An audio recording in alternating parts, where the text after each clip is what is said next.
So வந்து நம்ம விளையாட போற 3 மிக முக்கியமான ஜாம்பவான்கள் அணிகள் யார் அப்படிங்கிறத நம்ம வந்து லிஸ்ட் பண்ண போறோம்.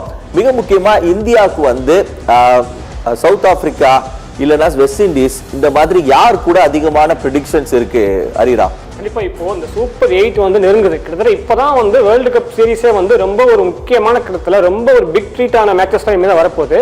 இப்போ நம்ம இந்தியா கொஞ்சம் பாகிஸ்தான் தவிர்த்து மற்ற டீம் கூட சின்ன சின்ன டீம் கூட ஆனாலுமே சூப்பர் 8 போயிட்டாங்கன்னா அவங்க வந்து சவுத் ஆப்பிரிக்கா, ஆஸ்திரேலியா, லாஸ்டா வெஸ்ட் இண்டீஸ் இவங்க 3 டீம் கூட தான் அடுத்து அவங்களுக்கு தொடர்ச்சியா மேட்ச் இருக்கும். ஏன்னா கிட்டத்தட்ட அந்த 3 டீமே பார்த்தீங்கன்னா பயங்கரமாக விளையாடிட்டு இருக்காங்க. சவுத் ஆப்பிரிக்கா பேட்டிங் லைனப்லாம் அவ்வளோ அழகா இருக்கு. அதுவும் ஆஸ்திரேலியாலாம் பார்த்தீங்கன்னா லீக் மேட்சஸை வச்சு நம்ம அவங்கள வந்து நம்ம ப்ரெடிக்டே பண்ண முடியாது. ஏன்னா அவங்க சூப்பர் 8 அந்த மாதிரி நெக்ஸ்ட் ஸ்டேஜுக்கு வந்துட்டாங்கன்னா அவங்களுடைய மேட்ச் கேமே வேற மாதிரி இருக்கும். அது மட்டும் இல்லாமல் நம்ம வெஸ்ட் இண்டீஸை வந்து சீரீஸ்ல வந்து நம்ம உன்னிப்பாக கவனிக்கணும். ஏன்னா அவங்க வந்து இந்த சீரீஸ்ல அவங்க ஆடுற விதமும் அவங்க பிளேயிங் லெவலும் கிட்டத்தட்ட ரொம்ப புதுசாகவும் இருக்கு. ஒவ்வொரு ஃபுல்லாக பிளான் பண்ணி கரெக்டாக எல்லா இதுக்கும் ஓப்பனிங், மிடில் ஆர்டரு, ஹிட்டர்ஸ், பவுலர்ஸ்லாம் சமர் ஜோசப் சும்மா சொல்லி எல்லாருமே கிட்டத்தட்ட ஒரு பக்கா பிளேயிங் லெவனாக உள்ள அமைச்சிருக்காங்க. ஸோ இந்தியா வந்து சூப்பர் 8க்கு அப்புறம் ஏன்னா 2024 இப்போ வரைக்கும் இந்தியா T20 கேம்ல எந்த ஒரு கேமே தோக்கவில்லை. ஸோ கண்டினியூஸாக வின் பண்ணிட்டு வராங்க. அப்படி இருக்கும் போது சூப்பர் 8ல வந்து இந்த south Africa, Australia, west Indies இந்த 3 டீம் கூட மேட்ச் இருக்கிறதுனால இந்தியாவுக்கு இனிமே தான் வந்து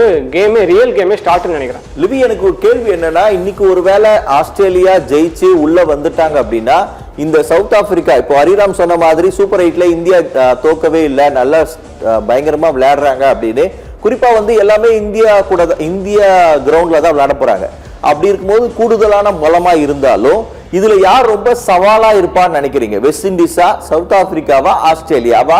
இப்ப கரண்ட் ஃபார்ம்ல நீங்க கம்பேர் பண்ணி சொல்லுங்க. கண்டிப்பா இப்போ இருக்கிற ஃபார்மை பொறுத்த வரைக்கும் இந்தியன் டீமுக்கு 3 பேருமே ஒரு சவாலா தான் இருப்பாங்க அப்படின்னு நான் யோசிக்கிறேன். ஏன்னா இந்தியன் டீமோட பேட்டிங் இன்னும் நம்ம ஆல்ரெடி சொன்ன மாதிரி இன்னும் ஒரு ஃபுல் ஃபார்முக்கு வரல. ஸோ அப்படி பாக்குறப்போ இங்க ஓப்பனிங்ல நம்ம சவுத் ஆப்பிரிக்கா எடுத்துக்கோங்களேன். சவுத் ஆப்பிரிக்கால இந்தியன் டீம் பேட்ஸ்மேனால மார்க்கோ ஜான்சன் பால் ஆடவே முடியல. சோ நம்ம சம ஃபார்ம்ல இருக்காரு. மார்க்ரம் சம ஃபார்ம்ல இருக்காரு. டிகாக் இந்தியானாலே அடிப்பாரு. சோ இந்த மாதிரி ஆனா ஸ்டப்ஸோ வந்து பாத்தீங்கன்னா எனக்கு ஆப்கானிஸ்தான் கூட ஒரு சூப்பர் ஓவர் ஃபார்முக்கு வந்துட்டாரு. ஆமா, சோ இவங்களோட பேட்டிங் ஆர்டருமே பயங்கர ஸ்ட்ராங் இருக்கு. அதே மாதிரி போலிங்குமே பாத்தீங்கன்னா ரபாடா, மார்க்கோ ஜான்சன், சோ இங்கடி வந்து ஸ்லோ பால் போட்டு அபிஷேக் சர்மாவெல்லாம் எனக்கு தெரிஞ்சு ரொம்ப ஈஸியா தூக்கிடுவார். சோ இந்த மாதிரி ஒரு ஃபார்ம்ல இருக்கனால சவுத் ஆப்பிரிக்கா பயங்கர டஃபா இருக்கு. ஆஸ்திரேலியா இப்போ இருக்கிற லைனப் எனக்கு தெரிஞ்சு பாக்குறப்போ இந்தியா வந்து ஒரு ஹெட் மேல இருந்தாலுமே இங்க ஸ்டீவ் ஸ்மித் வந்து இன்னும் அந்த டீம் வந்து ஜாயின் பண்ணல. மேபி ஸ்டீவ் ஸ்மித் உள்ள வந்துட்டாரு, அவரோட கேப்டன்ஷிப் ரோல அவருக்கு மாத்தினாங்க அப்படின்னா ஆஸ்திரேலியா பயங்கர டஃப் கொடுக்க வாய்ப்பு இருக்கு. இல்ல அப்படின்னா கண்டிப்பா அந்த மேட்சை பொறுத்த வரைக்கும் இந்தியா தான் ஹெட் அதிகமா இருக்கு. சோ இங்க வெஸ்ட் இண்டீஸ் யாருமே எதிர்பார்க்காத ஒரு டீம் பயங்கரமா பெர்ஃபார்ம் பண்ணிட்டு இருக்கு. அதை தாண்டி இதுல ஒரு பெரிய அட்வான்டேஜ் வெஸ்ட் இண்டீஸ்ல என்னன்னா எல்லாருமே IPL ஆடக்கூடிய ஒரு பிளேயர்ஸ்.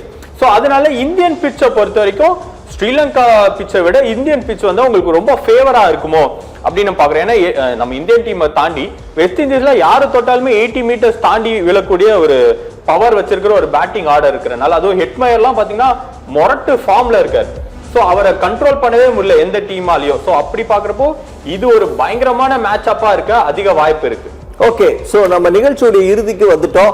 நிறைய விஷயம் இந்தியா பாகிஸ்தான் மேட்சை பத்தி பேசணும். இந்தியாவுக்கு சவால்கள் என்னென்னலாம், இந்தியா செய்த தவறுகள் என்னென்னலாம் அப்படிங்கறத லிஸ்ட் அவுட் பண்ணோம்.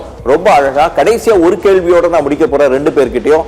இன்னைக்கு நடக்க போற ஸ்ரீலங்கா ஆஸ்திரேலியா மேட்ச் யார் ஜெயிக்க அதிக வாய்ப்பு? நீங்க யார்? கண்டிப்பா எனக்கு ஆஸ்திரேலியா தான் வின் பண்ணும் அப்படின்னு தோணுது. ஏன்னா ஆஸ்திரேலியா வின் பண்ணாதான் சூப்பர் 8ல வந்து ஒரு பயங்கரமான காம்படிட்டர் இருக்கும் அப்படின்னு நான் பாக்குறேன். அதுதான் கண்டிப்பா நானும் வந்து லிவி சொன்ன மாதிரி சேம் தான். ஆஸ்திரேலியா வின் பண்ண அதிக வாய்ப்பு இருக்கு. அதே சமயத்தில் அவங்க உள்ள என்ட்ரானா தான் வந்து இன்னும் கொஞ்சம் விறுவிறுப்பா இருக்கும் ஆட்டமே. சோ ஹோம் கிரவுண்ட் அட்வான்டேஜ் இருக்கிறனால ஸ்ரீலங்காக்கு இன்னைக்கு ஒரு பெரிய சவால் காத்திருக்கு. ஏன்னா ஆஸ்திரேலியாவை ஜிம்பாப்வே ஜெயிச்சதுனால அவங்க வந்து கூடுதல் பிரஷர்ல ஆஸ்திரேலியா ஆடுவாங்க. அந்த பிரஷரை ஸ்பின்னரை வச்சு இன்னைக்கு ஒரு வேலை ஒரு திருப்புனாங்கன்னா, ஏன்னா பிச்சு உங்களுக்கு தெரியும் கண்டி இன்னைக்கு ஆட போறாங்க, கொஞ்சம் நின்னுதான் வரும், நல்லா திரும்பும். அப்படி டேன் அண்ட் பவுன்ஸ் எல்லாம் ஆச்சு அப்படின்னா ஸ்ரீலங்கா கிட்ட தான் இன்னைக்கு கேம் இருக்கு அப்படிங்கிறது என்னுடைய ப்ரெடிக்ஷன்.